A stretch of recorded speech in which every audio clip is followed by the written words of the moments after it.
السلام علیکم دوستو، آج میں آپ کے لیے لائی ہوں ایک بہت ہی مزیدار کہانی جس کا نام ہے لالچی بھیڑیا۔ چلو کہانی شروع کرتے ہیں۔ بہت عرصہ ہوا کہیں دور جنگل کے قریب ایک خوبصورت گھر میں ایک بکری اپنے 7 بچوں کے ساتھ رہتی تھی۔ ایک دن بکری نے اپنے بچوں سے کہا، میں شہر سے کچھ ضروری سامان خریدنے جا رہی ہوں، تم سب گھر پر ہی رہنا، کوئی بھی گھر سے باہر نہ نکلے، کیونکہ تمہیں معلوم ہے جنگل میں ایک خوفناک بھیڑیا رہتا ہے اور وہ اکثر شکار کرنے کے لیے یہاں آتا رہتا ہے۔ بچوں نے کہا، امی جان آپ بے فکر ہو کر جائیے، ہم سب مل کر گھر ہی میں کھیلیں گے اور باہر نہیں نکلیں گے۔ بکری نے گھر سے نکلتے وقت ایک بار پھر بچوں کو مخاطب کیا اور بولی، دروازہ اچھی طرح بند کر کے بیٹھنا اور جب تک میں واپس نہ آؤں کسی کو بھی دروازہ مت کھولنا۔ بچوں کو تاکید کر کے بکری شہر کی طرف چلی گئی۔ ادھر مکار بھیڑیا گھر کے باہر چھپ کر ان کی باتیں سن رہا تھا۔ بکری کے جانے کے تھوڑی دیر بعد کسی نے دروازے پر دستک دی۔ اندر سے بچوں نے پوچھا، کون؟ بھیڑیے نے کہا، میں تمہاری ماں ہوں بچوں، دروازہ کھولو۔ بچوں نے کہا، نہیں، تم ہماری ماں نہیں ہو سکتی، ہماری ماں کی آواز تو بہت نرم ہے اور اس میں بہت مٹھاس ہے، جبکہ تمہاری آواز کسی بھی طرح ہماری ماں سے نہیں ملتی۔ تم بھیڑیے ہو، فوراً یہاں سے چلے جاؤ، ہم دروازہ نہیں کھولیں گے۔ بھیڑیے نے کچھ سوچا اور وہاں سے نکل کر ایک دکان میں چلا گیا۔ اس دکان سے اس نے شہد کی بوتل اٹھائی اور منہ پر لگا کر ایک ہی سانس میں سارا شہد پی گیا اور واپس بکری کے گھر آ کر دروازے پر دستک دی۔ بکری کے بچوں نے پھر پوچھا، کون؟ بھیڑیے نے اپنی آواز بدل کر کہا، میں تمہاری ماں ہوں، دروازہ کھولو میرے بچوں۔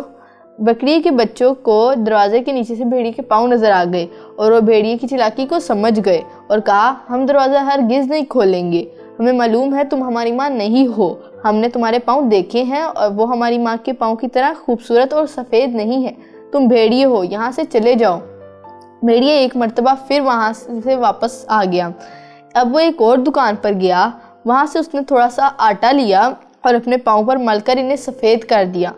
ایک مرتبہ پھر بھیڑیے نے بکری کے گھر آ کر دروازے پر دستک دی اور بچوں کے پوچھنے پر بتایا کہ میں تمہاری ماں ہوں، دروازہ کھولو۔ بھیڑیے نے آواز بھی بدلی ہوئی تھی اور اب اس کے پاؤں بھی سفید نظر آ رہے تھے، اس لیے بکری کے بچے دھوکا کھا گئے اور دروازہ کھول دیا۔ جیسے ہی انہوں نے دروازہ کھولا، بھیڑیا اندر گھس آیا اور بولا، میں تم سب کو کھا جاؤں گا۔ بچوں کا خوف کے مارے برا حال تھا، وہ سب کو نگل گیا، لیکن ایک بچہ کافی تلاش کے باوجود اسے نہ ملا تو اس نے سوچا، چلو اب تو اور کھانے کی گنجائش بھی نہیں ہے، اگر ایک بچہ نہیں ملا تو کیا ہوا؟ یہ سوچ کر وہ بکری کے گھر سے نکلا اور جنگل کی طرف چلا گیا۔ جنگل پہنچ کر اسے بہت زور سے نیند آنے لگی۔ بھیڑیا لیٹ کر خوب گہری نیند سو گیا۔ بکری واپس آئی تو گھر کا دروازہ کھلا تھا۔ اس نے اندر داخل ہو کر دیکھا تو گھر کا سارا سامان بکھرا پڑا تھا۔ بکری کو دیکھتے ہی ایک بچہ بھاگتا ہوا آیا اور ماں سے لپٹ کر رونے لگا۔ ماں کے پوچھنے پر اس نے سارا واقعہ بتایا۔ بکری نے بچے کو ساتھ لیا اور تیزی سے جنگل کی طرف بڑھ گئی۔ کچھ ہی دیر بعد بکری اور اس کا ایک بچہ سوئے ہوئے بھیڑیے کے پاس پہنچ گئے۔ بکری نے دیکھا کہ بھیڑیا گہری نیند سویا ہوا ہے۔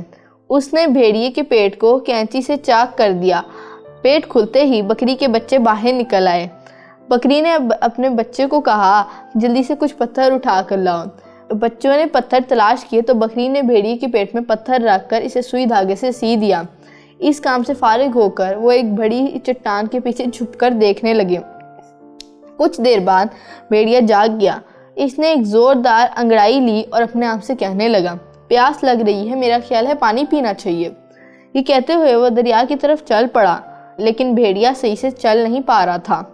بھیڑیا ایک بار پھر اپنے آپ سے بولا، مجھے سارے بچے آج نہیں کھانے چاہیے تھے، میرا پیٹ بہت بھاری ہو گیا ہے، پتہ نہیں یہ کب تک ہضم ہوں گے۔ بھیڑیا بڑی مشکل سے چلتا ہوا دریا تک پہنچا اور پانی پینے کے لیے نیچے کی طرف جھکا، لیکن یہ کیا، بھیڑیا تو دریا میں ہی گر گیا۔ دراصل پیٹ میں پتھروں کا وزن ہونے کی وجہ سے وہ اپنا توازن برقرار نہ رکھ سکا اور دریا میں گر کر ڈوب گیا۔ اس طرح بکری کی عقل مندی کی وجہ سے ان سب کو آئندہ کے لیے ظالم اور لالچی بھیڑیے سے نجات مل گئی۔ تو دوستو، اس کہانی سے ہمیں یہ سبق ملتا ہے کہ لالچ بری بلا ہے، اور اگر آپ نے ہمارے چینل کو ابھی تک سبسکرائب نہیں کیا تو ہمارے چینل کو سبسکرائب کر دیں۔ اگلی ویڈیو میں ملیں گے۔ اللہ حافظ۔